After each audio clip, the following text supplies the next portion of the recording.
Muy buenos días a todas y a todos. Les damos la bienvenida nuevamente al Diplomado en Derecho Penal Electoral de la Escuela Judicial Electoral.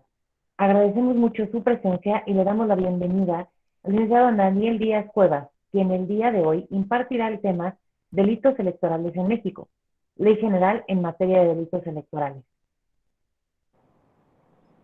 Daniel Díaz Cuevas es licenciado en Derecho por la Universidad ISEL, con especialidad en Derecho Penal por la misma institución académica, diplomado en Derecho Electoral y en Derecho Probatorio por el Tribunal Electoral del Poder Judicial de la Federación, diplomado en Amparo por la Suprema Corte de Justicia de la Nación, acreditado por el Departamento de Justicia de los Estados Unidos de la Nación, en estrategias de litigación y Introducción al Análisis de Información Criminal, maestrante en Procuración de Justicia Electoral por el Instituto Nacional de Ciencias Penales, INACIPE. Acreditado como secretario de Estudio y Cuenta por el Tribunal Electoral del Poder Judicial de la Federación y acreditado por la Secretaría de Marina en materia de análisis de información para la inteligencia. Curso virtual La Jurisdicción Electoral, buenas prácticas para la consolidación de nuestros sistemas democráticos por la Escuela Judicial del Consejo General del Poder Judicial de España y la Agencia Española de Cooperación Internacional para el Desarrollo. Actualmente es director jurídico en la Fiscalía Especializada en Delitos Electorales y ha ocupado diversos cargos, entre ellos actuario en la Sala Regional Especializada del Tribunal Electoral del Poder Judicial de la Federación, secretario técnico en la Fiscalía Especializada para la Atención de Delitos Electorales, asesor legislativo en la Cámara de Senadores en el periodo 2012 a 2016, catedrático adjunto a la Universidad ISEL de las asignaturas de Teoría del Delito, Penología y Prácticas Forense Penal, oficial conciliador y calificador en el Honorable Ayuntamiento de Ciudad de Nezahualcóyotl, y ha sido ponente en diversos seminarios, mesas, paneles, así como coautor del libro digital Monitor Democrático 2019, Causas y Efectos Jurídicos del Viraje Electoral 2018 versus el pluripartidismo en México, coautor del libro digital Monitor Democrático 2020, La función de la división de poderes y los órganos constitucionales autónomos en el presidencialismo carismático en México, y coautor de La Ley General en materia de delitos electorales, comentada, coordinada por César Astudillo y Gilberto Pablo de Hoyos Colofón, editorial Tirant Lo Blanc 2021. Les recordamos encender sus cámaras y tener sus micrófonos apagados. Sin más preámbulos, le damos la bienvenida al licenciado Díaz. Muchas gracias.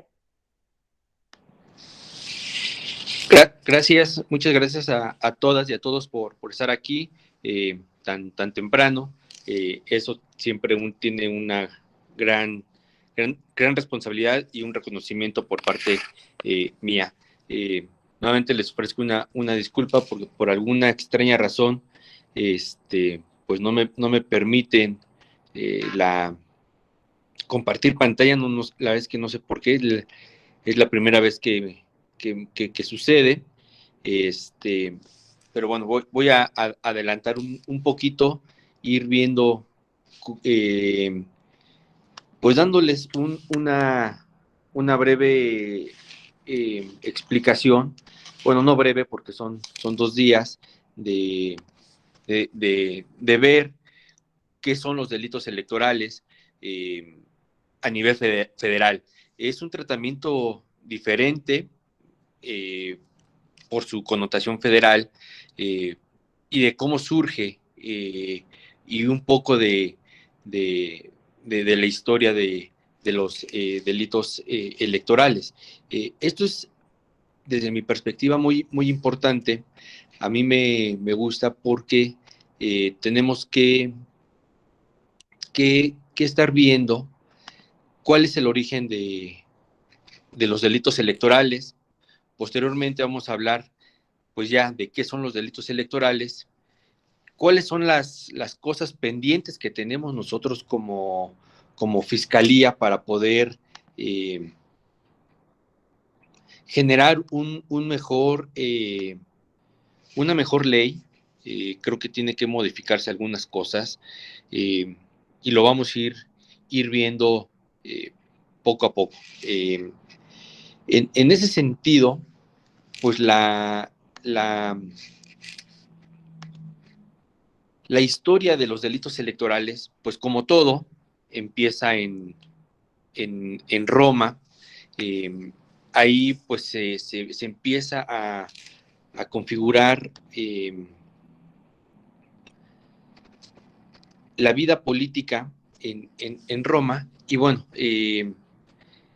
esa composición en la masa electoral, en la materia electoral republicana, empiezas a representarse por las diferentes comunas que hay.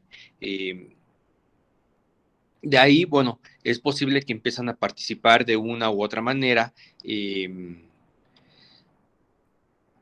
una u otra manera se empiezan a formar elecciones que se empezaron a hacer necesarias para acudir de forma popular y lograr votos, y así asegurar elecciones para acceder a diferentes magistraturas, senadurías, como un ejemplo que vamos a poner, que voy a poner más al rato, y empiezan a generarse dos conceptos muy importantes en Roma.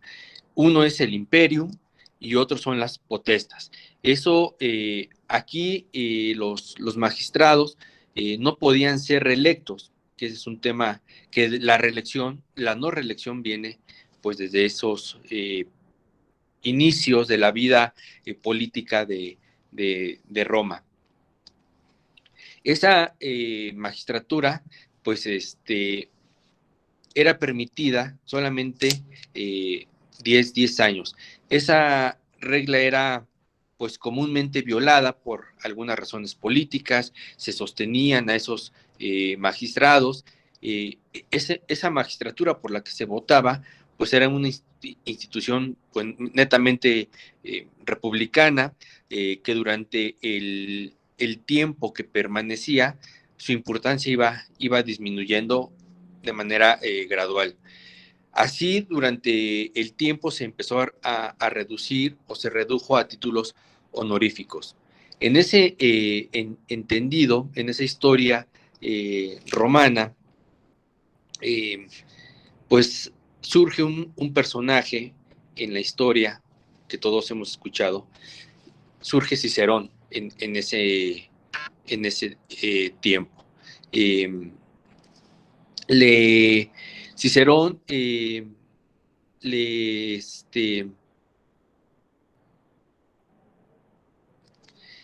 a ver si me permiten un segundo, déjenme ver para que mandar la presentación para que me apoyen en estarla pasando.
Y bueno, pues en ese entendido, pues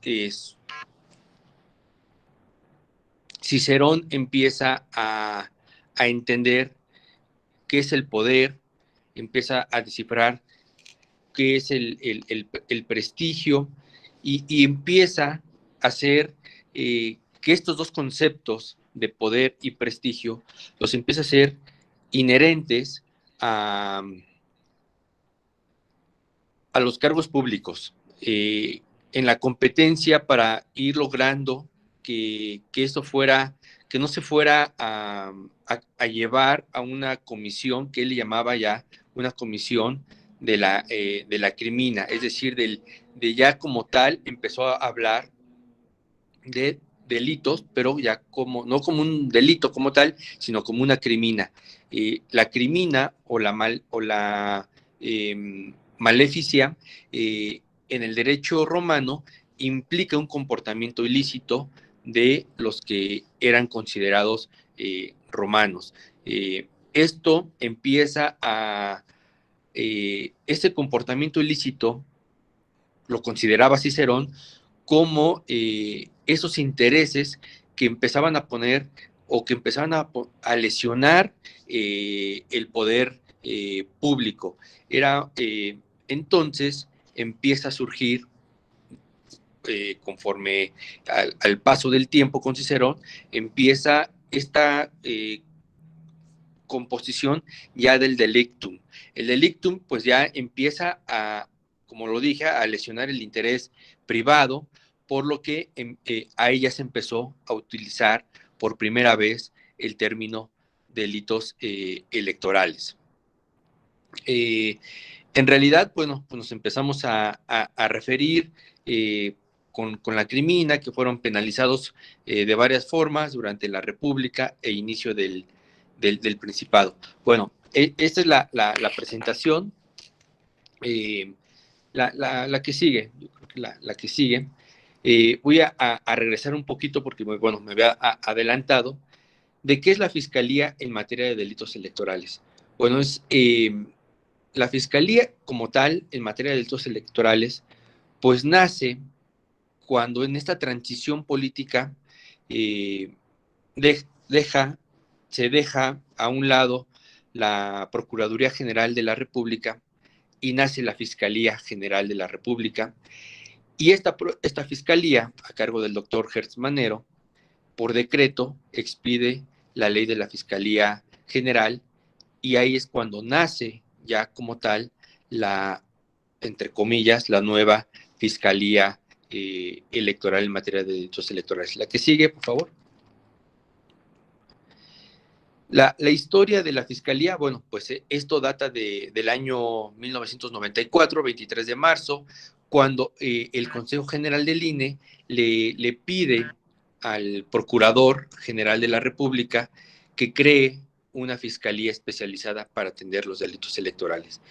Este Consejo General del IFE le pide que sea una fiscalía o que sí que cree la fiscalía, pero con un grado o que el titular tuviera el rango de su procurador. Y es cuando,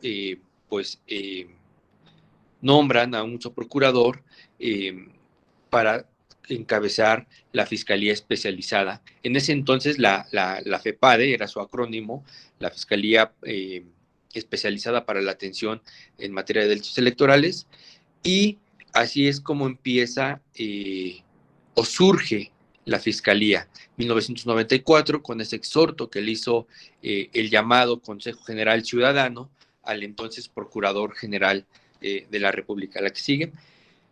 Así es como surge.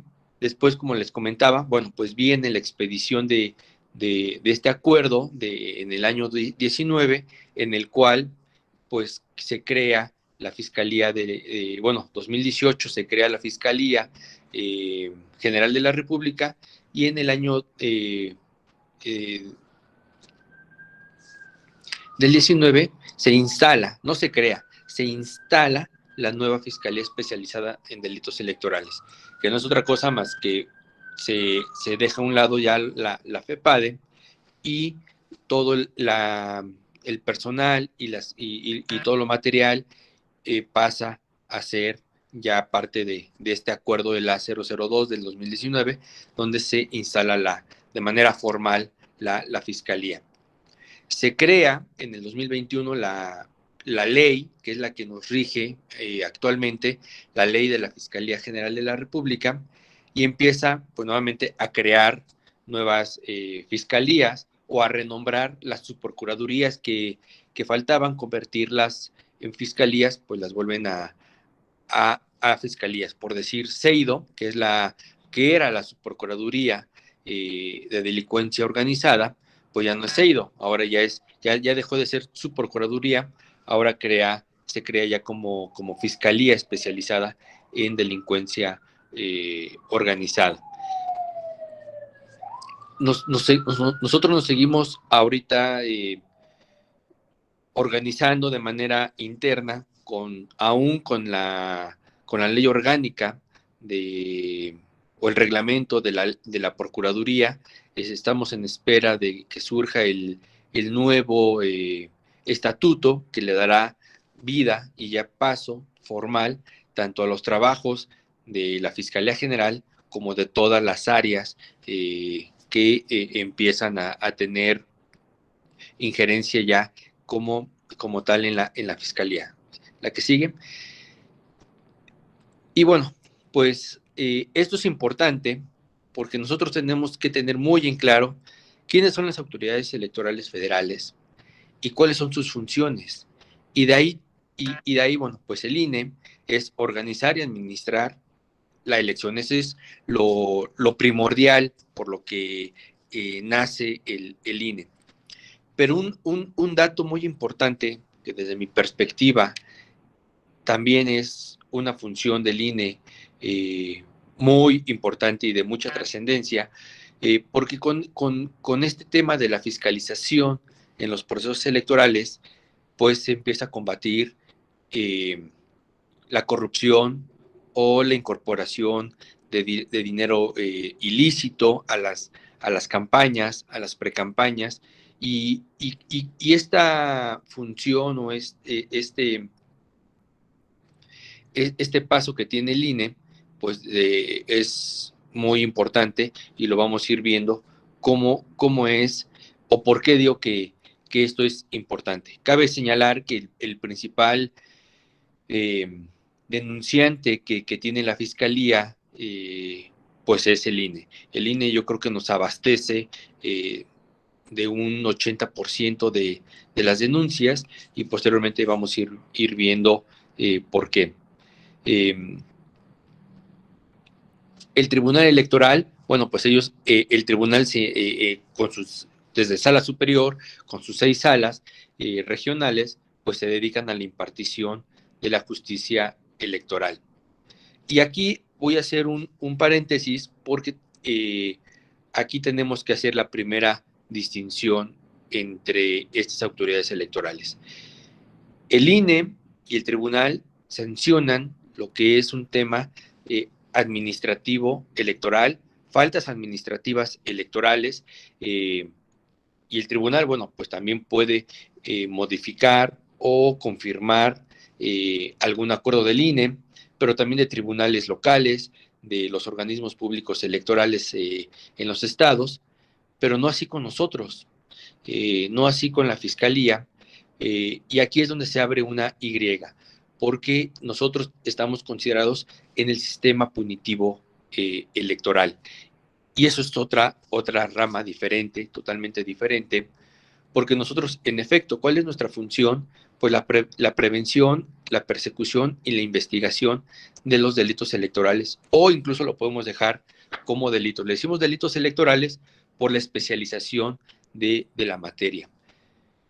Pero ¿qué sucede cuando el INE o algún ciudadano o el propio tribunal nos da vista para y generar una carpeta de investigación?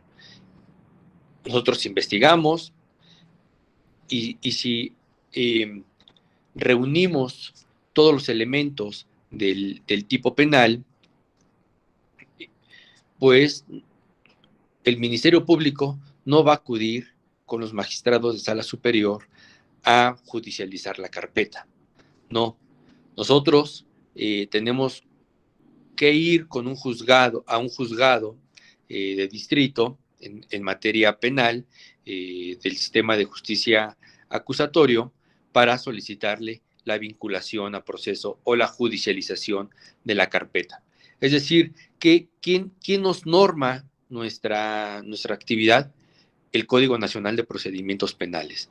¿Qué norma al INE y al tribunal en cuestión de impugnaciones? Pues la Ley General en materia del sistema de impugnaciones, la LEGIPE, y a nosotros no. a nosotros es la Ley General en materia de delitos electorales y el Código Nacional de Procedimientos Penales. ¿Cuál es el primer artículo que pudiéramos considerar de importancia dentro del Código Nacional de Procedimientos Penales? El 221, que es el que nos es el que nos permite iniciar ya una carpeta de investigación y seguir con ella de manera oficiosa. El 221 es el que nos establece que para conocer de un delito pues se necesita una denuncia, una querella o tener una noticia criminal. Esa es la distinción, una de las distinciones más marcadas que hay dentro de las autoridades electorales. Y esto a su vez se va a los estados. Y bueno, ¿qué otra diferencia hay? Pues que el Tribunal Electoral, su última ratio, pues es no lo último o sus sentencias más graves son anular elecciones. ¿Cuál es mi última ratio para nosotros? Pues ingresar a un penal federal a alguna persona.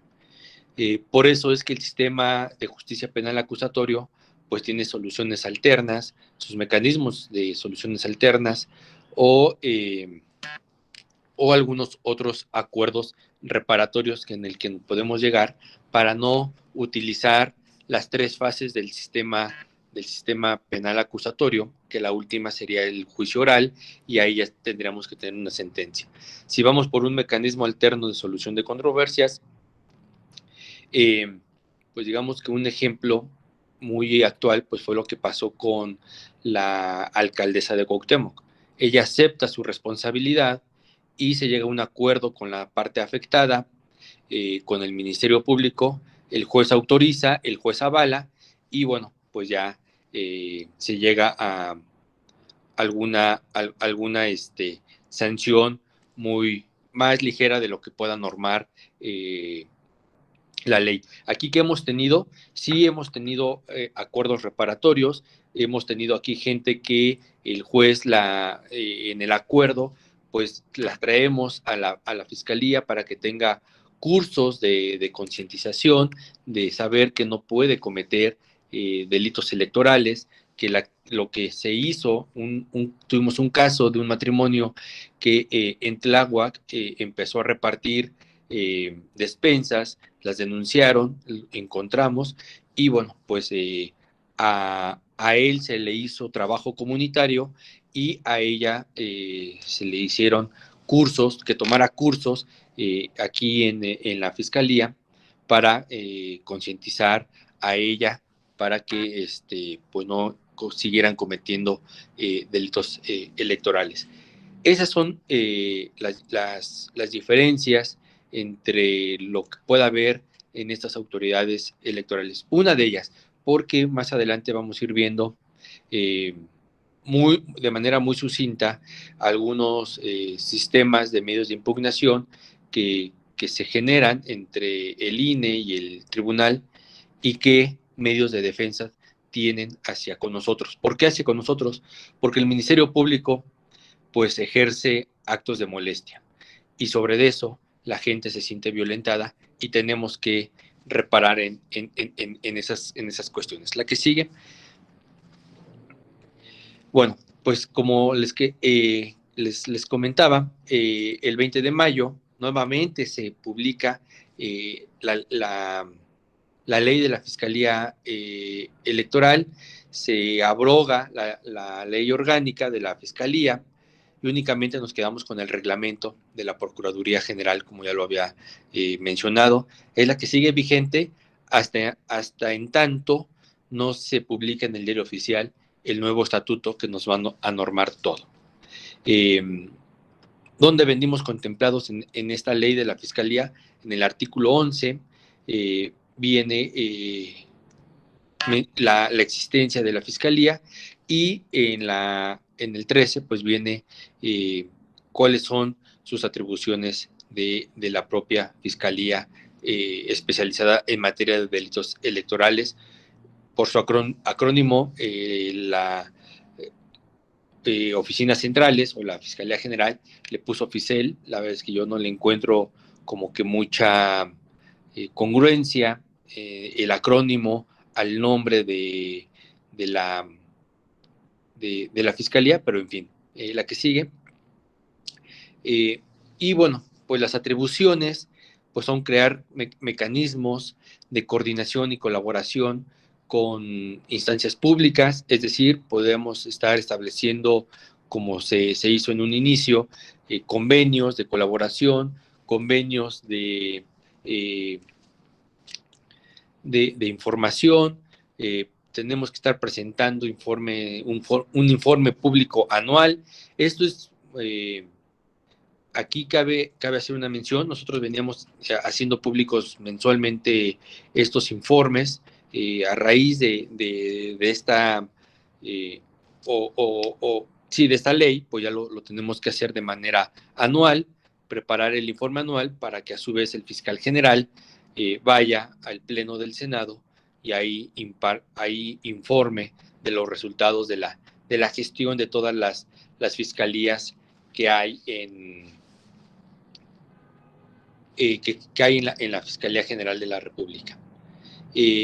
La creación de mecanismos de intercambio de información que va concatenado con el primer punto, y bueno, pues empezamos a hacer designación de enlaces, mesas de trabajo con otras fiscalías o procuradurías. Aún en algunos estados existen procuradurías, todavía no se da ese cambio. ¿Por qué es ese cambio? Porque cuando era Procuraduría General y en otros estados procuradurías estatales, quien nombraba de manera directa al procurador era el Ejecutivo, es decir, la Procuraduría dependía del Ejecutivo Federal. Ahora no, ahora si bien es cierto que el Ejecutivo manda una terna, pero al Senado, y es el Senado quien designa al fiscal general. No depende orgánicamente ya de la Fiscalía, del Poder Ejecutivo, y eso nos convierte ya a la Fiscalía General de la República y a todas las fiscalías, ya nos mete en la bolsa de los órganos autónomos constitucionales, o de los órganos constitucionales autónomos, ya nos mete ahí. Nosotros somos totalmente autónomos, no al único que le rendimos información, pues el informe público es al Senado. Y después, bueno, pues y también en el informe anual del Poder Ejecutivo, pues sobre eso, si Cámara de Diputados o senadores manda a comparecer a alguien, pues tendremos que ir a comparecer. La que sigue. La competencia de la Fiscalía. Esto es muy importante porque entonces aquí ya empezamos a desmembrar hacia dónde tenemos que ir nosotros. El artículo 21 de la Ley General en materia de delitos electorales contempla 4 supuestos. Cuando sean cometidos en un proceso electoral federal, tenemos competencia directa. Cuando el INE ejerce su facultad de atracción, también, y el caso más reciente es cuando el INE atrajo la organización de la Gubernatura Extraordinaria de Puebla. Ahí nosotros, de manera directa, entramos a conocer todos los delitos electorales, a pesar de que los delitos fueran del fuero común. Por el solo hecho de que el INE ya había ejercido la facultad de atracción, pues nosotros tenemos facultades ya directas. Otra es cuando hay conexidad de delitos. Es decir, cuando se comete un delito en el foro común, pero tiene conexidad con un delito federal. Por ejemplo, cuando se puede dar, y voy a poner un ejemplo de un asunto relevante que tenemos, Operación Zafiro. Operación Zafiro se empieza a investigar en el estado de Chihuahua. ¿Y por qué? Porque todo se tenía o pensábamos que el dinero que se desvió de Hacienda del Estado provenía del dinero estatal. Conforme la Fiscalía de Chihuahua fue investigando, nos fuimos percatando y nos fuimos dando cuenta que no, que ese dinero no venía de la Hacienda estatal, sino llegó por parte de una bolsa de la Secretaría de Hacienda y Crédito Público a la Secretaría de Hacienda del Estado, y de ahí se dispersó a varias dependencias estatales. ¿Y qué fue lo que hicimos? Una facultad de atracción, y hoy Operación Zafiro la seguimos investigando nosotros. Tenemos una orden de aprehensión contra el exgobernador y, en fin, tenemos, ya es, por ejemplo, cuando se puede dar esta facultad de atracción. También nos establece cuando se actualice alguna de las reglas de competencia de la ley orgánica del Poder Judicial de la Federación, o cuando se inicie o se prepare una elección en territorio extranjero y que surta sus efectos en territorio nacional. Es decir, diputaciones migrantes, son ellas las que nosotros, aunque se haga en una entidad o una diputación local, pues como se lleva en territorio extranjero, pues nosotros ya tenemos injerencia. La última que se llevó, y por primera vez, fue en la Ciudad de México. Se llevó la diputación del diputado migrante, y nosotros, si se hubiera cometido un delito, pues nosotros hubiéramos tenido competencia directa en ese. La que sigue, por favor. ¿Qué son los delitos electorales? Bueno, pues como en su mayoría sabemos que los delitos electorales son aquellas acciones o omisiones que lesionan, pero voy a hacer énfasis en esto: acciones y omisiones, porque más adelante veremos que en un tipo penal, en su definición, viene acciones, omisiones, y quien consienta. El consentimiento no lo vamos a llevar a cabo para el tema penal, y eso es para todos los delitos, tanto del foro común como del foro federal, pero en todas sus vertientes, ya sea delincuencia organizada, ya sea de privación ilegal de la libertad, delitos electorales, pues siempre vamos a tener en cuenta acciones y omisiones, es decir, hacer o no hacer. Y aquí el doctor Antonio Solera, este concepto, esta definición es muy interesante, porque él abarca dos bienes jurídicos tutelados. Es decir, el adecuado desarrollo de la función electoral, que si nos vamos al artículo primero de la Ley General en materia de delitos electorales, se podrán dar cuenta que ahí viene el adecuado desarrollo de la función pública electoral. Pero el doctor Antonio Solera dice también que atenten contra las características del voto, y pone sus ramificaciones del voto. El voto tiene que ser libre, universal, secreto, personal, intransferible. ¿Por qué digo que toma dos bienes jurídicos tutelados? Porque en el artículo primero viene la función electoral, el desarrollo de la función electoral, y esto tenemos que considerarlo como un bien jurídico tutelado genérico.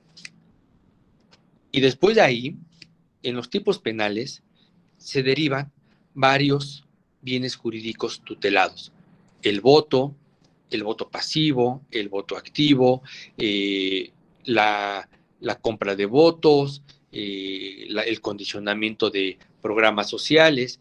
Es decir, este librito o esta pequeña ley general, pareciera que es una pequeña ley general, pero si la desglosamos, nos vamos a encontrar con un poco más de 450 tipos penales en 17 artículos.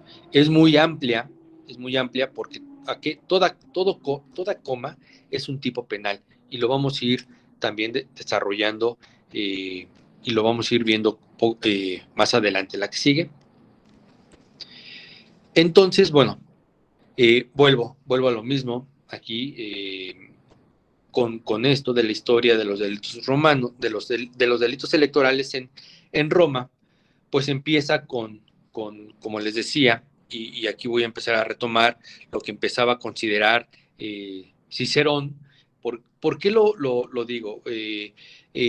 Cicerón, y aquí les voy a recomendar un libro muy bueno, que escribe Cicerón precisamente, y que se llama En defensa de Murena. En defensa de Murena, Murena quiso ser senador y él lo acusaron de delito grave. ¿De qué lo acusaban? Digo, de delito electoral, y Murena contrató a Cicerón como su abogado. ¿De qué lo acusaban? Pues de que él el día de la elección metía a la gente a su casa, les daba de desayunar y pues les invitaba a votar por él. Creo que, pues imagínense, estamos hablando de la época de Cicerón, y pregunto, pues creo que ese delito sigue vigente, creo que ese delito se sigue dando. ¿Cuántas veces no encontramos casas amigas donde en efecto están desayunando, le están dando o autobuses llenos de gente donde les dan un pequeño desayuno y les dicen por quién votar? Así es como Murena no llega a ser senador. Tiene por eso digo, ese libro es muy interesante, es muy bueno, porque, y fíjense, por ejemplo, aquí una de las sanciones era inhabilitación permanente. Si había actos de corrupciones con fines electorales, era una pena capital, o el exilio, en fin. Eh, Estos eran lo que Cicerón empezaba a crear con esto, ¿no?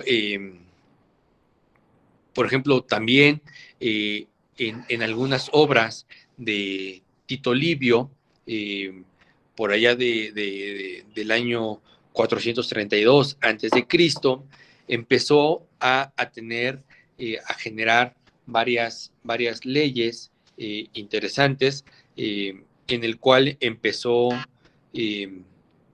a nombrar igual los delitos electorales. La que sigue, por favor. Y bueno, pues esto empieza, así se empezó. Viene la Edad Media, y en la Edad Media pues también se sigue con esto de la figura que hacía alusiva al fraude al fraude electoral y a la compra de votos.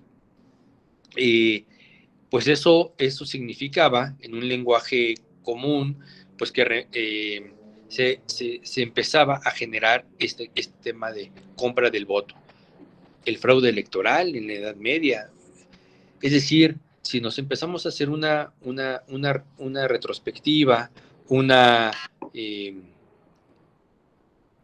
mirar hacia atrás, pues lo que hoy en día y lo que en años venimos sancionando y denunciando, pues desde la Edad Media, desde la edad de antes de Cristo, se empezaba ya, es decir, a lo que quiero llegar es que el delito electoral no es nuevo. En la época napoleónica, pues se da con el código, el código penal, el código francés que se da con Napoleón, empezaba igualmente a tener el tema de corrupción, de fraude electoral. También a Murena lo acusaron de fraude electoral por ese tema de de haber invitado a mucha gente a desayunar y a decirles que votaran por él. Y bueno, la que sigue, por favor. Ya para ahora, los antecedentes en México. Pues esto tiene el Código Penal en 1871, cuando en el régimen de Benito Juárez, pues entra en vigor este Código Penal y se empieza a alojar ya por primera vez sanciones para quien en una elección compre o incluso vendiera su voto. Ahí empezaba ya a haber condenas de multa, o quien presentara una boleta falsa como suya, también los multaban entre 20 y 100 pesos. En ese entonces, en 1871, pues 20 a 100 pesos era muchísimo dinero. Era considerado ataques. En este código de 1861, los delitos electorales eran considerados, y así se llamaba ese título, atentados contra las garantías constitucionales, y consideraron ahí los delitos en las elecciones populares. Y bueno, pues eran había sí privaciones de la libertad, de 3 a 6 meses, multas de 25 pesos a 500 pesos, quien no expidiera las boletas. Imagínense, en ese entonces se sancionaba como un delito electoral al impresor que no expedía las boletas para la elección. Así se fue transcurriendo el tiempo con Benito Juárez. Ya para 1918, después de la revolución, pues viene la ley para la renovación de los poderes federales. Ahí había una lista electoral que, si bien es cierto, aquel que la alteraba o en parte la falseaba, pues se hacía acreedor a una sanción que iba de 3 años a 500 días multa. Pero este tema de alterar los documentos de la lista electoral, pues suena muy claro a un delito electoral que tenemos, y es en el que más nos denuncia el INE, la alteración al Registro Federal de Electores. Es decir, todo aquel que diga yo vivo aquí y no vive en ese domicilio, y presente un comprobante de domicilio, pues está alterando el Registro Federal de Electores. O lo que pasó en Metepec con muchos jovencitos que presentaron actas falsas, se les dio su credencial de elector. Eso también es una alteración al Registro Federal de Electores. Y desde 1918, pues ya se sancionaba esa alteración a la lista electoral de ese entonces. Y se sancionaba con desde 500 hasta 2,000 pesos. Y se le suspendían sus derechos políticos electorales. Aquí nosotros no suspendemos derechos políticos electorales, eso lo hace el tribunal, a menos de que aquella persona no quiera una solución, una solución alterna a su conflicto, y me diga yo no cometí el delito. Nos vamos a la etapa tercera del sistema de justicia penal acusatorio, y de ahí lo sentenciamos. Y si lo metemos a la cárcel, sí puede haber una suspensión de sus derechos electorales. Pero normalmente eso lo suspende o el INE o el tribunal. Entonces, así va surgiendo. Por aquí veo levantada una mano.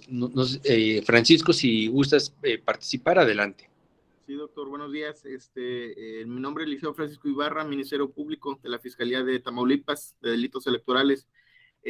Mi pregunta es en torno a lo que viene manifestando usted ¿cuáles serían los parámetros que nosotros debiésemos analizar para efecto de identificar el bien jurídico tutelado en lo específico? Porque, pues bueno, se habla de que el artículo primero habla en lo general, que es el adecuado desarrollo de la función pública electoral.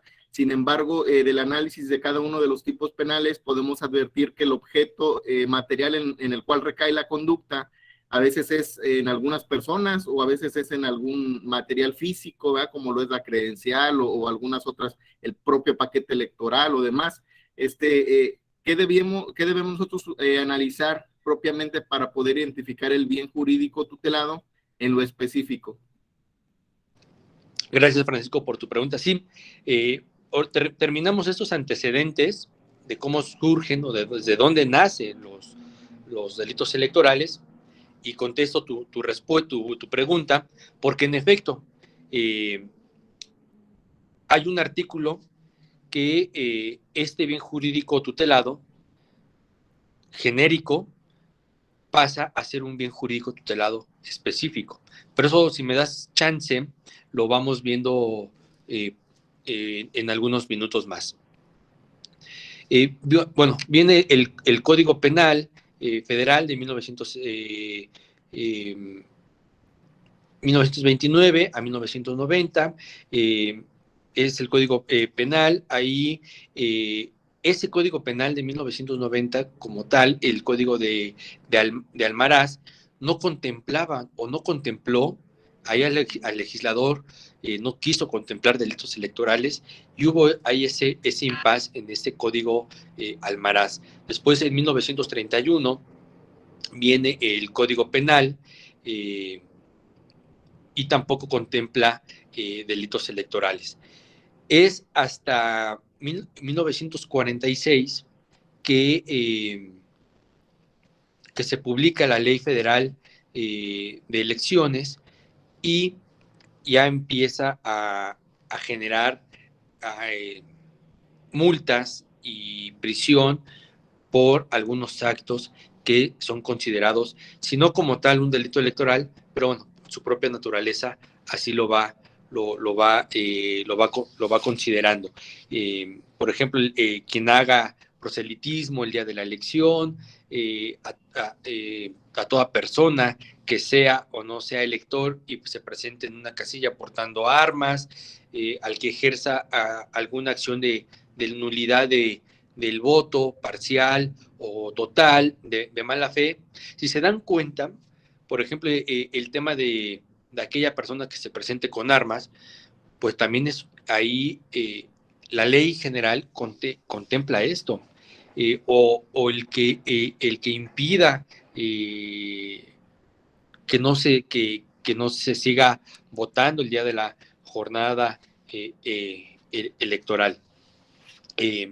Después, bueno, pues esta ley se traslada a la Ley Electoral Federal de 1951, igual con lo mismo, se traslada tal cual.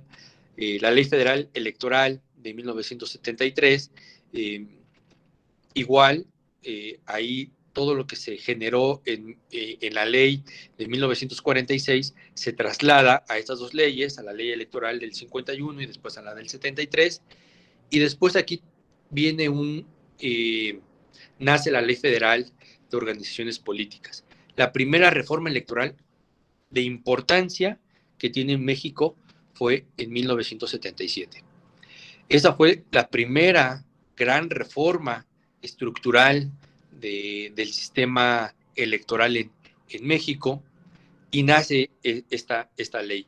En su capítulo 2 viene de las sanciones y empieza ya aquí, ahora sí, a contemplar ya de manera más real los delitos electorales. Empieza a imponer prisión de hasta 1 año, suspensión de derechos políticos, y bueno, pues así surge después el Código Penal Federal, que a partir ya tenía una sección como tal de delitos electorales, ya como tal el Código Penal Federal. Y bueno, pues después de ahí pues viene otra gran reforma que es en 2014, donde se deja de existir el IFE y nace el INE, así como deja de existir el COFIPE, el Código Federal de Instituciones y Procedimientos Electorales, y nacen todas las leyes generales, la LEGIPE, la Ley General en materia de delitos electorales, la Ley General en materia de medios de impugnación, la Ley General de partidos políticos, y estas leyes generales, al ser ley general, pues es y tiene que ser observada por todo el territorio nacional, por todas las entidades federativas. La que sigue. Bueno, esta es parte de cómo era el Código Penal de 1871. Aquí se consideraba algunas sanciones pecuniarias en la compra de votos, como le dije, presentación de boletas falsas, el que impedía la votación con violencia, impedir la instalación de mesas de casillas. La que sigue. La ley para la renovación de poderes, bueno, pues esto ya me voy un poquito más rápido, por el retraso que tuvimos al inicio. La que sigue, por favor. Igual, bueno, pues como podrán ver, aquí no existían delitos, hubo un impasse ahí de unos 3, 4 años, y bueno, mucho más, porque del 31 nos brincamos al 46, pues desde el 29 hasta el 46 hubo todo ese impasse de no contemplar delitos electorales hasta la Ley Federal de Elecciones de 1946. La que sigue, por favor. Como les comentaba, pues nace la Ley Federal de Organizaciones Políticas y Procesos Electorales en 1977, y bueno, pues el catálogo empieza a ser más amplio de qué se sancionaba con prisión y multa. La que sigue. El Código Penal, bueno, pues en su artículo 403 ya tenía y contemplaba todo un apartado de delitos electorales. La que sigue, por favor. Viene la reforma electoral. Aquí nacen todas las leyes generales, como les comenté, y que estas leyes generales pues tienen que ser armonizadas en las entidades federativas y utilizada la ley general en todo el territorio nacional. La que sigue. Pues algunos cambios significativos, como les dije, pues se crea el INE, se crea la Fiscalía General en materia de delitos electorales. Fíjense, este es un dato muy importante, porque en esta reforma del 2014 se adelanta la toma de protesta del presidente de la República. Antes era el 1 de diciembre. En 2024 será el 1 de octubre. Es decir, este sexenio no es sexenio. Va a durar menos de 6 años. Poco más de, será octubre, pues que son 5 años, 10 meses lo que va a durar este periodo del actual presidente. Es decir, no va a ser un sexenio como tal, van a ser 5 años y algunos meses. Esa es una característica de este sexenio. La consulta popular se agrega al artículo 1, que contempla el artículo 35 en su fracción octava. Candidaturas independientes, los gobiernos de coalición, la reelección de senadurías y diputaciones. Diputaciones ya se dio apenas en 2021, ya se reeligieron los diputados federales, y decíamos que era una elección compleja, la del 2021, por todos los cargos que se van a elegir. Pero yo me he cuestionado, ¿y qué va a pasar con 2024? Se reeligen senadurías, se reeligen diputaciones, se reeligen ayuntamientos, vamos a entrar a elección de gubernaturas, jefatura de gobierno de la Ciudad de México, presidencia de la República. Creo que la del 2024 va a ser extremadamente compleja, más compleja que la del 2021. Reelección de legislaturas locales, ayuntamientos, el incremento para obtener o permanecer conservando el registro. Antes era del 2%, actualmente es del 3%, y es por eso que algunos partidos políticos nacionales en 2021 perdieron sus registros nacionales. Y en 2014, como tal, queda constitucionalizado el tema de paridad de género en las candidaturas de legislaturas federales y locales, y eso es lo que da pauta. Y bueno, después viene, en cuestión de paridad de género, después viene una reforma también muy importante en 2019 que contempla, 2014 nos representó la paridad de género sustantiva, es decir, en su modalidad horizontal y vertical, y 2019 nos agrega la paridad de género transversal, que incluye también ya al Poder Ejecutivo, la igualdad en todo. Tan es así que la actual conformación de la Cámara de Diputados es de 49% de mujeres, casi llega al 50%. La que sigue.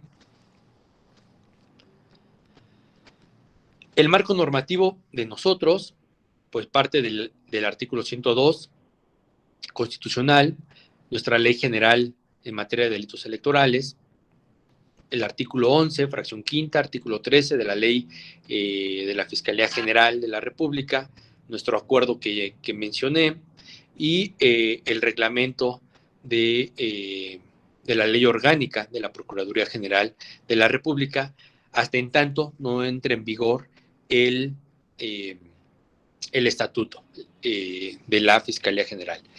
La que sigue. Esto ya quedó repasado, ya quedó mencionado de cuáles son los antecedentes de la Fiscalía, cómo nace la Fiscalía. La que sigue, por favor. La competencia también. Aquí voy a hacer, para que ejemplificar más el tema de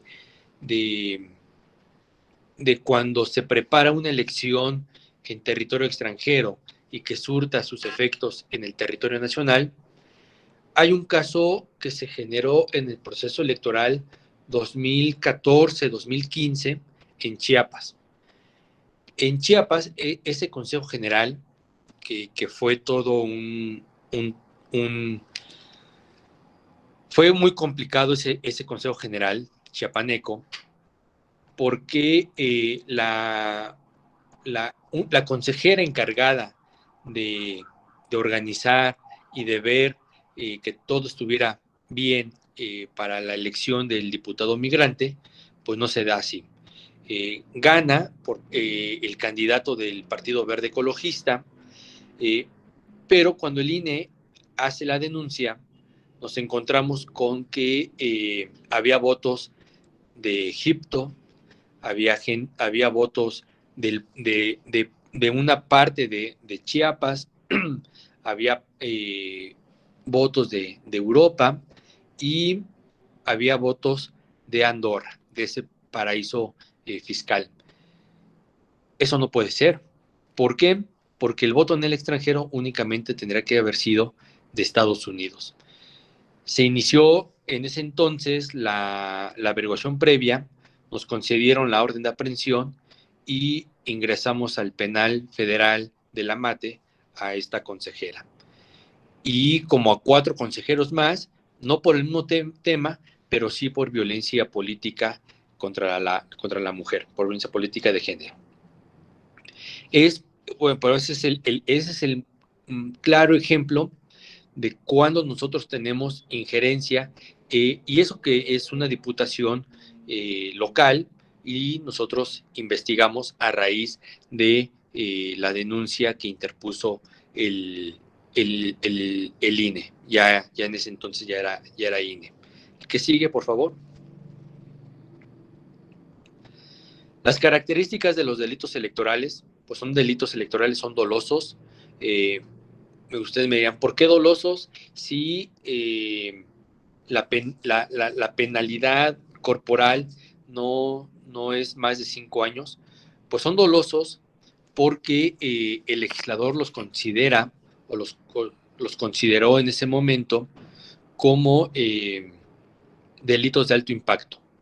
Delitos de alto impacto, yo coincido con ello, porque pues simplemente impacta en la democracia e impacta en el Registro Federal de Electores, que tanto el INE, que una de las principales obligaciones del INE es conservar intacto e inviolable el Registro Federal de Electores. Por eso es que nos denuncia siempre el tema de la alteración al Registro Federal de Electores o la expedición de credenciales de elector ilícita. Por eso es que son dolosos, pero aparte, como dice Zaffaroni, son dolosos porque se siguen de oficio, pero son dolosos porque pues no me imagino a alguien que se robe la urna y diga, es que pensé que era otra cosa, o que aquel que queme una urna o que se robe un material, pues sea por un tema de culpa. No, el dolo siempre se va a dar porque lo pensó, lo deseó y la voluntad la realizó. Hubo ese cambio fáctico en la realidad y por eso es que son dolosos. De oficio, pues se persiguen de oficio. Aquí podemos discutir mucho porque el 221 del Código Nacional pues nos dice que para que se sigan los delitos o se inicie la investigación puede ser por querella, por denuncia o por un hecho noticioso. Y el hecho noticioso o la noticia criminal pues es una noticia en el periódico, en la televisión. Normalmente, pues siempre lo recomendable es que sea una denuncia, aunque sea anónima, pero que sea denuncia. Desde mi perspectiva, creo que podemos, si hay una denuncia o si hay un tema de que el Ministerio Público por mutuo propio inicie una carpeta, considero, y así lo llevamos en práctica en mi primera estadía en la Fiscalía, iniciábamos carpetas de investigación por un hecho noticioso, un hecho criminal, y solicitábamos a la Policía Federal Ministerial, que nos dijera qué sucedió. Si el policía nos corroboraba el hecho, ese informe policial pues ya era nuestra denuncia y cumplíamos con ese requisito del 221 del Código Nacional de Procedimientos Penales. Pero el perseguir de oficio también abarca o exime a las partes de aportar pruebas o al menos a la parte que denuncia de aportar pruebas. El Ministerio Público tiene que investigar, hacerse llegar de las pruebas que él considere necesarias para poder acreditar el tipo penal, sin que alguna de las partes esté presionando para generar pruebas. Como ya les comenté en esas distinciones de las autoridades electorales, pues los delitos electorales son competencia de los jueces penales federal, en este caso para la FICEL es federal, un juez de distrito. Ante ellos judicializamos, ante ellos vinculamos, ante ellos pedimos las órdenes de aprehensión o las órdenes de presentación. Son delitos complejos, los delitos electorales. Muchos muchos tipos penales son muy subjetivos y eso todavía lo hace más difícil.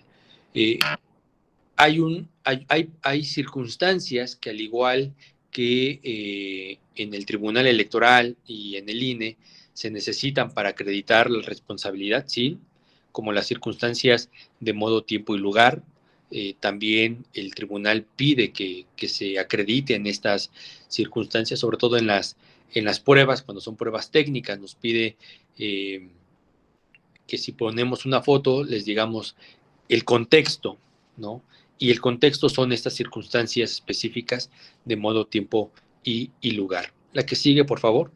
Igual el juez no nos va a judicializar si no le acreditamos las circunstancias de modo, tiempo y lugar. Si falta una circunstancia, nos va a decir, no vinculo a proceso, y Ministerio Público vaya a acreditarme las circunstancias de modo, tiempo y lugar. Las calidades del sujeto activo, pues cualquier persona puede cometer un delito electoral, menos obviamente cualquier persona de 18 años hacia arriba. Los menores de edad, pues como todos sabemos, no cometen delitos electorales, ellos cometen infracciones. Y para nosotros, este es un dato importante, cabe mencionarlo, que a nivel nacional todavía no está, o a nivel federal, todavía no está implementado el sistema de justicia para menores. ¿Qué pasa cuando nosotros conocemos y así hemos propuesto la incompetencia y mandado al Ministerio, al Foro Común? Eso, cuando se da un delito o cuando se da una infracción o una denuncia y viene involucrado un menor de edad, pues nosotros generamos una incompetencia y lo mandamos al Foro Común para que ellos investiguen al menor, porque en el Foro Común sí está instalado ya el sistema de justicia para adolescentes. El funcionario electoral, y aquí, Francisco, voy a establecer tu respuesta. El artículo 8 es el único catalogado para el funcionario electoral y es el único que puede estar considerado en este bien jurídico tutelado del adecuado desarrollo de la función pública electoral. Todo funcionario electoral tiene que vigilar y desarrollar una adecuada función pública electoral. Este artículo 8 es exclusivo para funcionarios electorales. Esta es una calidad, el 7 bis, 10, 13, 15 y 19 no me pide calidad específica. Después de esos artículos, todos me piden una calidad específica. Un funcionario electoral, y tendríamos que ver qué tipo de funcionario electoral, porque muchos jueces nos han dicho, ok, es un funcionario electoral, pero ¿con qué actividad? ¿Tiene actividad administrativa o tiene actividad sustantiva? Y ojo, porque ahí cambia. ¿Quiénes son los sustantivos? Pues los titulares, ¿no? Todo el Consejo General, el secretario ejecutivo, los responsables de la unidad técnica de fiscalización, el de la unidad de quejas, todos ellos. Pero ¿qué pasa con los administrativos? Mientras ellos no tengan una actividad específica, sustantiva como tal, no, difícilmente el juzgador nos va a judicializar esto. Los funcionarios de los módulos de atención al cliente, al ciudadano, ellos también, esa es una distinción que tenemos que hacer y que ustedes, Francisco, como ministerios públicos, tienen que empezar a discernir.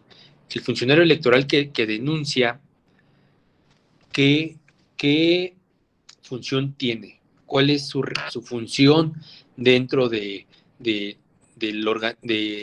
INE o del órgano público electoral? Funcionario partidista, servidor público, candidata o candidato electo, precandidata, precandidato, ministros de culto y fedatario público. La que sigue, por favor. Bueno, este es el artículo 7, y aquí vamos a empezar a ver ya los delitos electorales.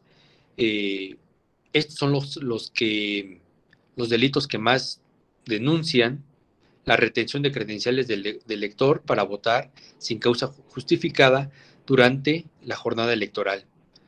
Fíjense, aquí en ese tipo penal, si la retención de la credencial no se da durante la jornada electoral, yo no le puedo acreditar al ciudadano que retuvo la credencial de elector este tipo penal, porque es muy claro, me dice que tiene que ser esa retención durante la jornada electoral. ¿Y cuánto dura la jornada electoral? Pues la jornada electoral empieza cuando se instala el Consejo General hasta que clausura el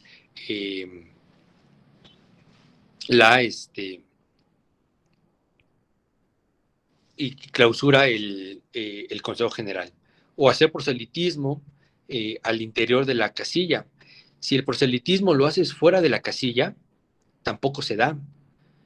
Hay otra fracción en el que se dice que se puede dar el proselitismo fuera de la casilla. Pero en este caso, si no se da en el interior, porque así lo dice el tipo penal, si es en el interior de la casilla, el día de la jornada electoral, obviamente pues es cuando se da, para orientar el sentido del voto. Votar a sabiendas que no se cumple con los requisitos de ley, o querer votar más de una vez, es decir, yo voy a mi casilla y después quiero ir a una casilla especial, en fin. La que sigue. Y aquí, bueno, vamos a ver un caso práctico. Este todavía fue, la que sigue, por favor, esta es una carpeta de investigación que se da por apoderarse de manera ilegal de materiales, de equipos o insumos necesarios para la elaboración de credenciales de elector. Es decir, aquí se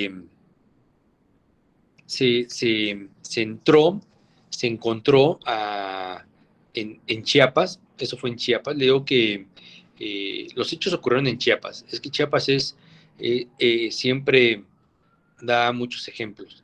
El apoderado legal del INE nos denuncia que se robaron 3 equipos de cómputo, un escáner y 2 impresoras del INE que se encontraban en un módulo móvil ubicado en una localidad de Chiapas.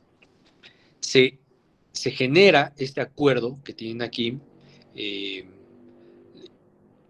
La primera imagen hacia la izquierda, esa es la carátula de la carpeta de investigación.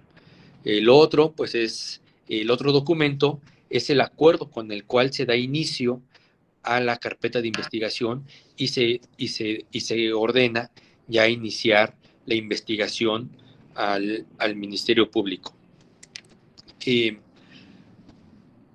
Aquí, bueno, pues se registra la comparecencia del apoderado del INE, mismo que, como les comentaba, pues se percata de este robo y que a su vez, ya en su ampliación, dice, aparte de todo esto que nos robaron, de los equipos de cómputo, de los escáneres, de las 2 impresoras para emitir las credenciales de elector, también se roban una cartografía de Chiapas y el padrón electoral con el que contaba ese módulo. Bueno, pues se empiezan a generar actos de investigación para empezar a acreditar el delito. En su informe policial, aquí el Ministerio Público ordena a la Policía Ministerial que empiece a realizar entrevistas, empiezan a realizarse entrevistas, se empiezan a generar órdenes a peritos para que en conjunto, y se dan cuenta aquí, ya empezamos a establecer esta trilogía de la investigación.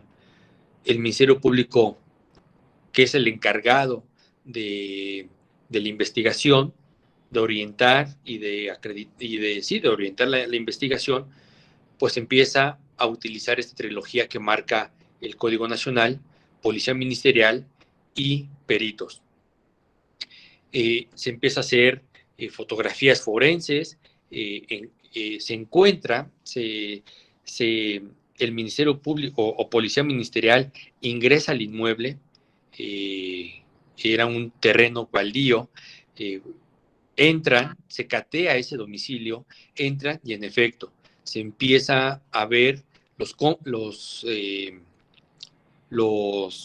las computadoras, las impresoras, las cartografías, y en fin, el perito empieza, junto con Policía Ministerial, empieza a tomar evidencias, fotografías forenses, se empieza a hacer una criminalística de campo, se acordona la zona donde estaban todos estos cómputos,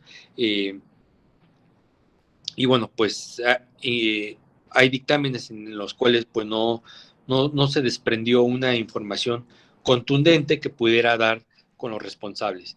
A lo que voy es que, bueno, aquí el Ministerio Público logra una autorización por parte del juez para catear una propiedad, la catean, entra con policía y peritos, y bueno, pues no se pudo dar con el paradero de los responsables, pero sí se logra recuperar el padrón electoral, las computadoras, los plásticos y las impresoras. Esto, pues, originado del artículo 7, donde en su fracción 12 nos establece este hecho delictivo, que es el que se apodere de manera ilegal de equipos o insumos para elaboración de credenciales de elector. La que sigue, por favor.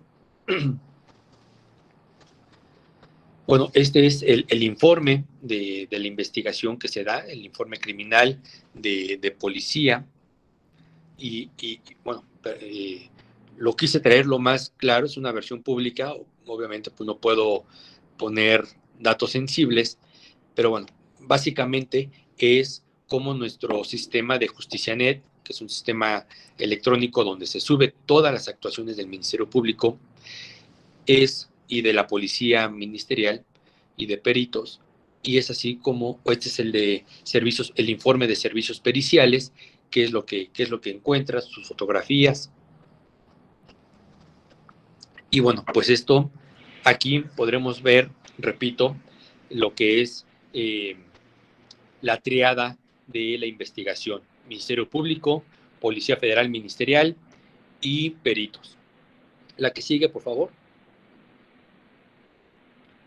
Esta es la entrevista que se hizo al trabajador que denunció, al vocal del INE. La que sigue. Bueno, este es otro tipo penal, artículo 8, el de funcionarias y funcionarios electorales.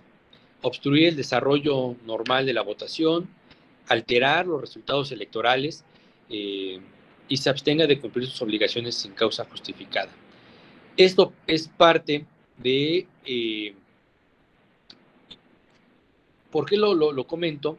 Porque, a ver, ¿quiénes son los únicos que pueden alterar resultados o las boletas?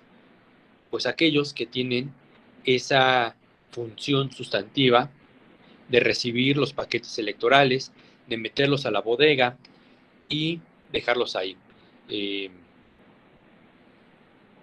Obstruir el desarrollo normal de la votación, pues estamos hablando de los funcionarios de casilla. El presidente incluso el presidente puede cerrar la casilla. A lo mejor no hay y con eso obstruir el desarrollo normal de la votación. Por eso es que comentaba que tenemos que ver qué funcionarios y funcionarias, cuáles son sus áreas de trabajo, sus obligaciones, para poder saber qué delito imputarle. La que sigue, por favor.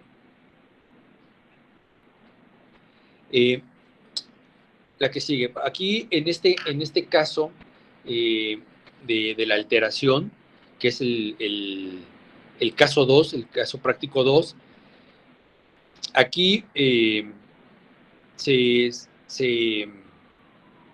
la alteración al Registro Federal de Electores.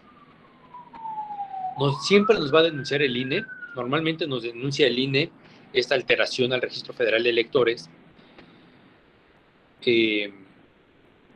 También nos han denunciado ciudadanos, porque hay veces que le hablan de algún banco para requerirles el pago de algún crédito que pidieron, y dice, oye, es que yo no pedí ese crédito. Van con el INE se percata que en efecto hay una alteración al Registro Federal de Electores, y denuncia el ciudadano, o el propio banco le dice, oiga, usted tiene que denunciar ante la Fiscalía, nosotros le requerimos información al INE, los formatos de registro, nos mandan los formatos, nos percatamos que en efecto se expidió 1 o 2 credenciales de elector, que nos hemos dado cuenta que muchas veces, voy a poner un ejemplo, por ejemplo, que sucedió en Metepec. Ahí un funcionario del módulo plasmaba sus huellas para darle credenciales de elector a menores. Les falsificaban las actas de nacimiento, y así es como se genera. ¿Qué es lo que hace el Ministerio Público? El Ministerio Público, todo esto manda, o el acta de nacimiento la manda con el perito va y emite su dictamen pericial, en el cual nos dice, sí, que nos hemos dado cuenta que vienen sellos encimados, es decir, en el Estado de México viene el logo del Estado de México y viene encimado otro logo del signo del Estado de México, no trae sellos del registro civil. Hemos pedido información al Estado de México respecto del si existe o no existe ese registro civil, y que nos informa el registro civil del Estado de México, que en ese tiempo no existía el registro civil por el cual se emitió la acta de nacimiento. Es un grave problema, porque, bueno, pues entonces no nada más queda con la alteración del Registro Federal de Electores. Obviamente, cuando se da cuenta, pues el INE baja ese registro, se anula esa credencial de elector, pero esa es otra cosa importante. Si no nos damos cuenta a tiempo, ¿por qué? Porque el INE hace un chequeo de algunos posibles desajustes que pueda ir teniendo el registro federal, y puede parar el trámite. Se para el trámite y ya no se emite la credencial de elector. Hay ocasiones en las que se emite esa credencial de elector. Entonces ese ya es otro delito, que no para el ciudadano, pero sí para el funcionario electoral tiene una agravante. Tiene un agravante de temporalidad cuando se emite una credencial de elector con datos falsos. Así, entonces, bueno, pues viene actuando el Ministerio Público, va pidiendo información, le pide a la Policía Federal Ministerial que haga entrevistas, se constituye la Policía Federal en los domicilios, y en efecto, ¿qué nos hemos encontrado? Que pues tuvimos un caso en el que un vecino le tomó el comprobante de domicilio, el recibo de luz, el recibo de internet, un recibo de su vecino, fue y con eso sacó una credencial de lector, y con esa credencial de lector, sí, con su nombre, con su rostro, con sus huellas digitales de esta persona, pero con un domicilio falso. ¿Qué pasa? Pidió un préstamo, sacó algunas cosas, y cuando fueron a requerirle el pago, pues fueron a requerirle el pago al vecino.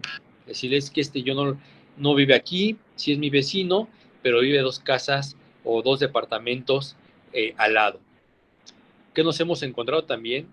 Pues con mucha gente de Hungría, unos húngaros que falsificaron muchas credenciales de lector para comprar casas, carros de lujo y no pagarlos. Es decir, también hay un tema de fraude. ¿O qué pasó? Igual en Chiapas, en un municipio donde una candidata del Partido Verde eh, se postula a ser presidenta municipal. Su esposo era el titular del registro civil de Tapachula, y empiezan a traer migrantes y les empiezan a dar actas de nacimiento mexicanas, les dan su credencial del INE, y esta presidenta municipal gana casi con la cantidad de los migrantes que registró de manera falsa y que sacó credenciales de elector de manera falsa.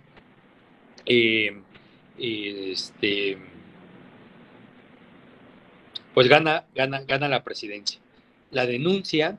Se hace una denuncia y logramos orden de aprehensión contra la presidenta municipal. No pedimos un juicio de procedencia, únicamente la mandamos a la Policía Federal Ministerial, la estuvimos vigilando, la detuvimos, la metimos nuevamente al penal de la Mate, que es el penal federal de Chiapas. Ya después pagaron su caución y salió. Pero esos son los ejemplos de cómo se puede alterar el Registro Federal de Electores. ¿Qué pasa si se altera? Pues el INE no tendría la certeza de cuando emite su padrón electoral y después su listado nominal, de quién va a votar y quién no va a votar. Por eso es de suma importancia este tema de seguir conservando y prevaleciendo intacto el Registro Federal de Electores. Y bueno, pues pasamos a este otro catálogo de funcionarias y funcionarios partidistas, que únicamente contempla el artículo 9 y el artículo 14, también el artículo 11 del servidor y servidora pública. Sustraer o hacer uso indebido de documentos materiales, partidistas, es nada más 9 y 11. Realizar propaganda durante la jornada electoral, ejercer presión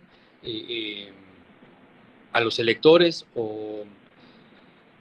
para votar o abstenerse de votar, divulgar noticias falsas en el desarrollo de la jornada electoral. Es decir, un funcionario partidista no puede salir a redes sociales, a noticieros, a las 3, 4 de la tarde, a decir mi candidato ganó, y eso no lo pueden hacer.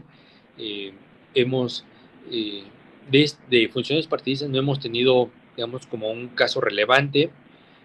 No nos hemos metido, o los propios funcionarios no han tenido pues muchos delitos electorales que cometen. La que sigue. Precandidatos o precandidatas, su artículo 14, bueno, pues es aquel candidato que si gana y, bueno, es el candidato o la precandidata, pues no puede aprovecharse de fondos o bienes de recursos de procedencia ilícita. Aquí creo que también es necesario hacer una modificación a la ley, porque los recursos también pueden ser de procedencia ilícita o ilegal. La ilícita viene de las dependencias que desvían dinero. Lo ilegal, pues puede ser considerado en un tema de delincuencia organizada. No pueden aprovecharse de fondos o bienes, y bueno, esto lo vamos a ver un poquito más adelante. La que sigue, por favor. Las candidatas o candidatos electos pueden cometer delitos electorales, sí, si es que no van a desempeñar sus cargos, si no se presentan a desempeñar sus cargos, están cometiendo un delito electoral. Tendría que justificarnos el por qué no está desempeñando su cargo por el cual fue electa o por el cual fue electo, y bueno, pues entonces de esa manera sería la única función para nosotros de abstenernos de investigar. La que sigue, por favor. Bueno, este artículo 11 y el 11 bis también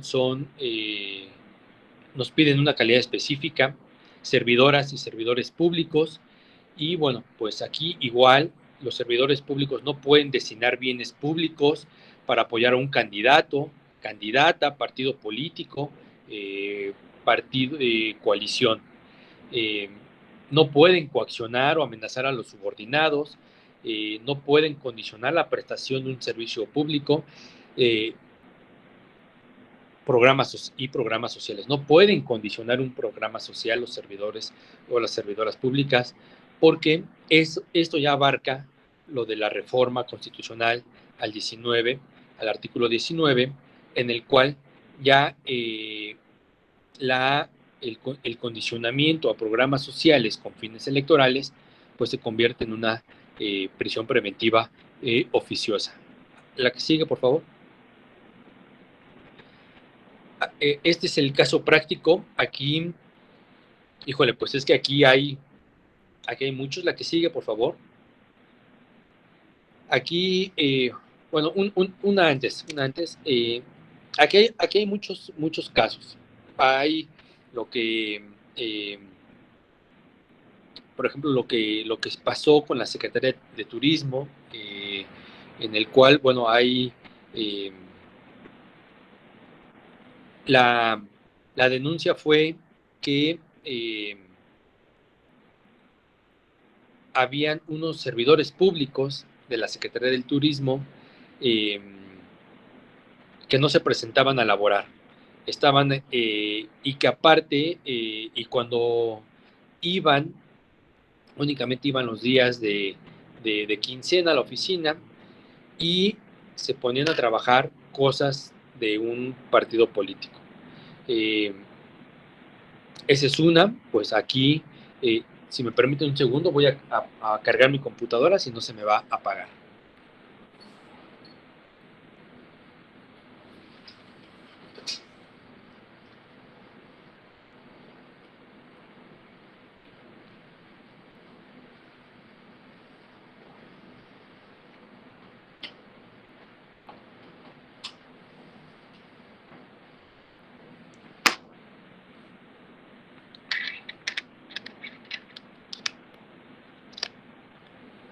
Otro caso práctico de los servidores públicos, pues ya les comenté el caso de Zafiro, ¿no?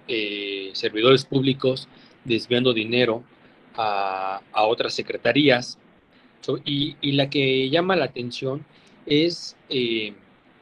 el desvío que hacen a la Secretaría de Educación en Chihuahua para beneficiar como con 50 millones de pesos a una empresa que distribuía turbocina.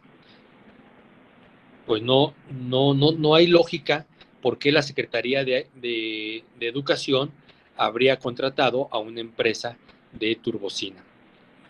Se desvió mucho dinero, al igual que en otra parte, porque Zafiro se ubica en dos, este desvío de las autoridades y el otro donde el gobierno de Chihuahua les pedía cierta cantidad de dinero a los trabajadores y vía una empresa fantasma, una empresa fachada, ingresaba ese dinero ahí y de ahí se destinaba al partido político del gobernador en turno. Ese es otro ejemplo. Otro ejemplo, sin duda, es Odebrecht. Odebrecht ya como tal, cuando era director general de Pemex, este señor que tenemos vinculado a proceso, él, pues obviamente hace... pero bueno, Zafiro, ¿cuál fue el impacto de Zafiro? Pues el impacto de Zafiro fue que impactó en gubernaturas de Sonora, de Tamaulipas, de Durango, e incluso impactó todavía o llegó recursos a la alcaldía Álvaro Obregón de la Ciudad de México.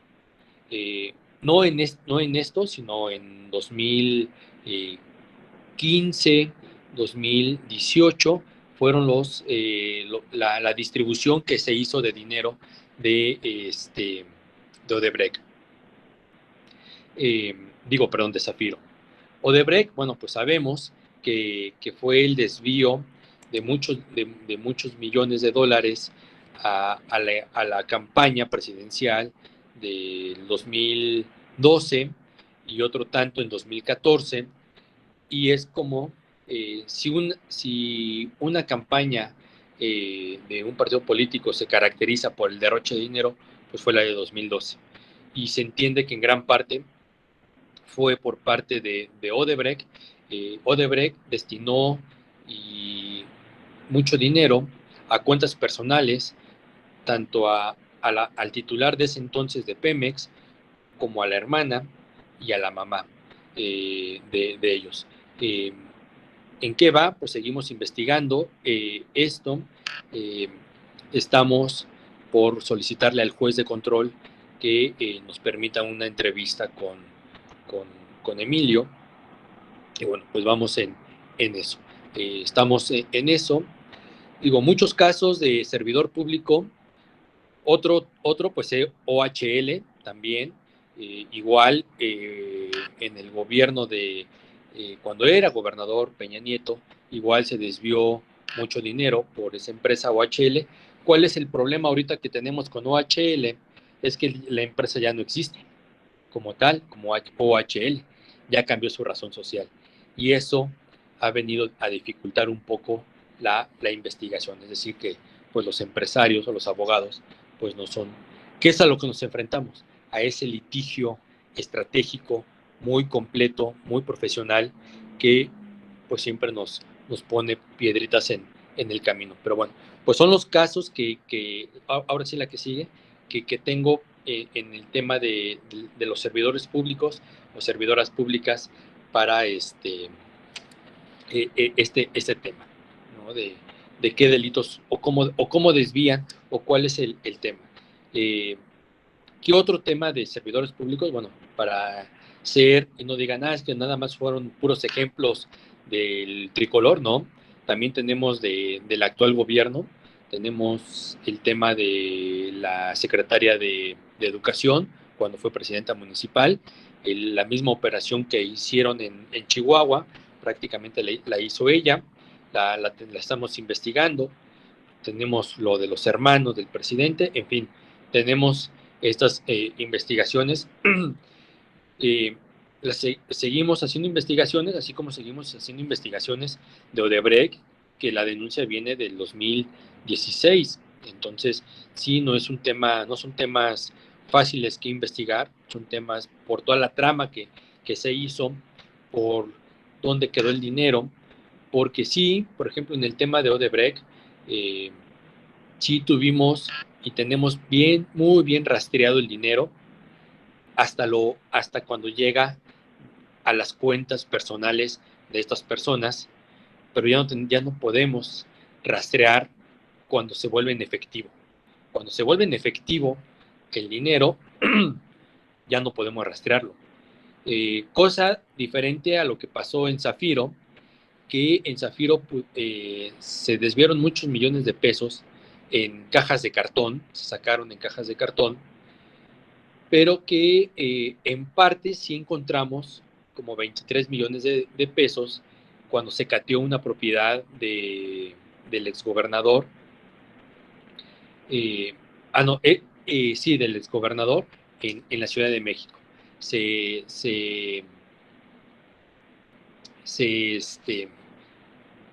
encontraron 23 millones de pesos en cajas de cartón, y eso nos hace suponer que vienen parte que ese dinero fue parte del que se desvió del gobierno. Pero en fin, bueno, los ministros de culto, ellos pues cada vez más se va acentuando este tema de la intromisión de los ministros de culto hacia el apoyo a algún candidato o candidata para votar. Se han anulado elecciones. Nosotros no hemos tenido, tuvimos una averiguación previa por ahí del 2015, 2016, si no mal recuerdo, por un tema de Aguascalientes, donde hubo una injerencia de un ministro de culto. Fedatarios públicos también, y no nada más, entiéndase por fedatarios públicos a los notarios públicos, sino también a aquellas personas que están en las oficialías electorales del INE y de los OPLES, que tengan la calidad o puedan tener fe pública. Ellos no pueden negarse a dar fe o certificar documentos. Ellos tienen esa obligación, siempre y cuando sea que los documentos o lo que tiene que dar fe pues sea relacionado con la jornada electoral. Si no es relacionado con la jornada electoral, pues ellos sí pueden negarse, ellos sí pueden justificar esa negativa para dar fe de algún hecho. La que sigue, por favor. Esto es lo último que Sala Superior anuló la elección por la intromisión del ministro de culto allá en Tlaquepaque, Jalisco. Pero bueno, ahí bueno, más bien Sala Superior confirma vía un REC esto, pero esto ya venía sancionándose desde Sala Regional Especializada. Sala Regional Especializada sanciona al ministro de culto, o no lo sanciona, sino pide a la Secretaría de Gobernación que lo sancione. Ahí solamente un magistrado, incluso lo hizo valer en su voto particular, que tenía que darse vista a la Fiscalía Electoral. No fue así. Los otros dos magistrados no lo concedieron, y qué lástima, porque aquí es donde les digo, podemos entrar en esa discusión. ¿Qué hacemos? Abrimos una carpeta por este hecho criminal, este hecho noticioso criminal, esta noticia criminal, o lo dejamos así porque no hay una denuncia como tal. La que sigue, por favor. Entonces, bueno, pues siempre, y bueno, con esto voy a ir cerrando esta participación para pues ya concluir el día de mañana. El 12 de abril de 2019 se da esta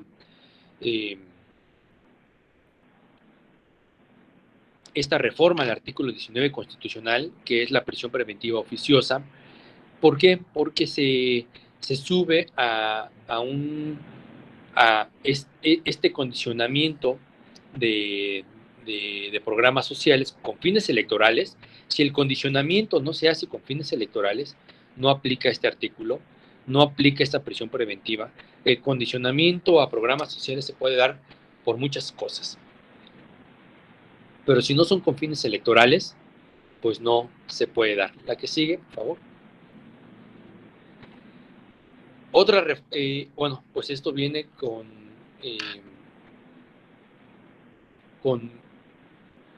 esta mezcla de adicionar varios artículos, como el 7 bis, el 11 bis, que contempla ya como tal el tema de condicionamiento de programas sociales con fines electorales. La que sigue, por favor.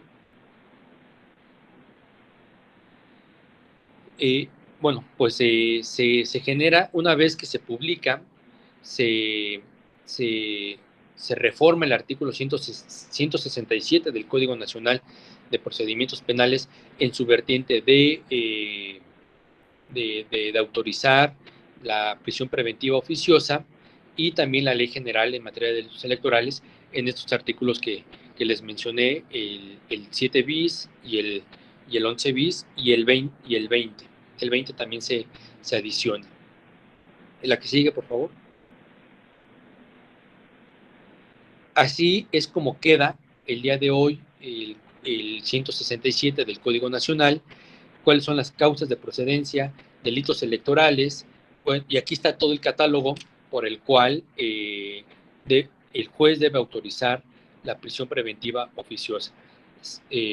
Por el tema de salud, secuestro, trata de personas, delitos electorales, desaparición forzada de personas, desaparición cometida por particulares, en fin, todo es el catálogo que trae el 19, se plasma en el 167, y es cuando nosotros, cuando le acreditemos al juez penal que en efecto se condicionó el uso de programas sociales con fines electorales, pues tendrá que otorgarnos la prisión preventiva oficiosa, la cual pues no podrá ser mayor de 2 años.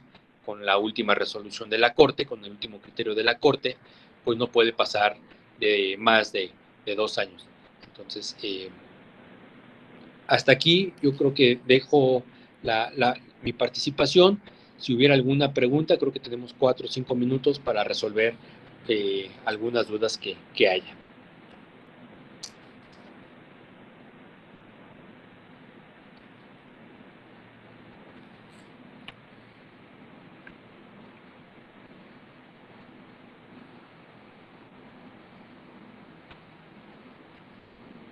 Bueno, aquí veo una pregunta de Noemí Argüello. Dice, ¿estar en la fila de lectores es estar en el interior de la casilla? Bueno, para el tipo penal que les comenté, sí tienen que estar dentro de la casilla. Por eso es que dice al interior, el tipo penal dice al interior de la casilla. Si no, pues tendríamos que ver otro tipo penal para acreditar ese proselitismo. Mirna creo que levantó la mano. Te escuchamos, Mirna. Hola, buenos días. Primero que nada, pues felicidades, estuvo muy interesante la clase. Y bueno, yo quería ver si me puede recomendar algún otro libro acerca del origen de los delitos electorales, aparte del de Cicerón en defensa de Morena. No sé si hubiera algún otro libro. Gracias. No lo recuerdo ahorita como tal, pero sí el día de mañana les comento qué otros libros pueden consultar para ver todos estos orígenes del delito electoral. Rosalinda me pregunta mi experiencia sobre la prisión preventiva oficiosa. Pues esto, como podrás ver, llevamos muy poco tiempo con ello. No hemos implementado un tema de la prisión preventiva oficiosa. No tenemos a nadie en la cárcel. Aún no. estamos, lo que tenemos denunciados, que algún servidor público haya condicionado algún programa social, todavía no se da, pero bueno, pues esperemos que no se dé, porque eso nos habla de que pues nadie condiciona el uso del programa social.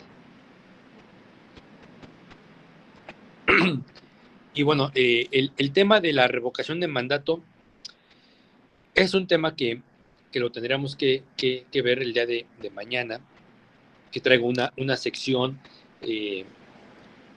respecto a ello, respecto a la revocación de mandato. Sí es todo un tema muy complejo, tenemos que advertirlo, pero sí me gustaría, Sandra, que nos pudieras esperar al día de mañana para acabar, digamos que con lo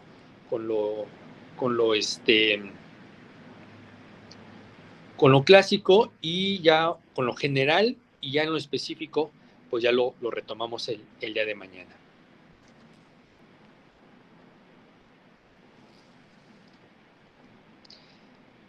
Entonces, no sé si haya, a ver, aquí, la última pregunta.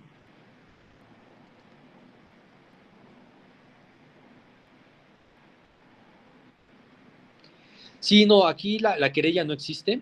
Aquí únicamente es un tema, Eduardo, de denuncias de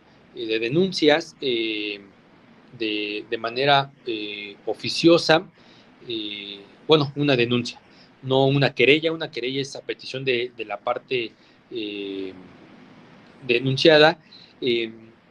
Yo creo, y eso tendríamos que empezar a discutirlo, que la única manera que puede generarse una querella, y lo pongo entre comillas, es lo que contempla el 20 bis, el tema de la violencia política contra las mujeres en razón de género. Creo que ahí sí pudiera haber un tema de querella, aunque también nos puede generar un tema de denuncia oficiosa por parte del INE, del tribunal, o de alguna otra autoridad, ¿no? Tal vez incluso de la Secretaría de la Función Pública, en fin, pero creo que sí pudiera ahí caber el tema de la querella. Por lo demás, no hay. Por ejemplo, ¿qué hacemos con el INE? Pues al INE, cuando investigamos o que ya está prescrito un delito, generamos un ejercicio de la acción penal y le notificamos a él como parte. A él sí le notificamos por ser como un tema de víctima, y ya tendrá él sus 10 días conforme al Código Nacional para inconformarse. Pero bueno, pues solamente es ahí, pues digo, solamente yo creo que en el 20 bis pudiera caber el tema de la querella.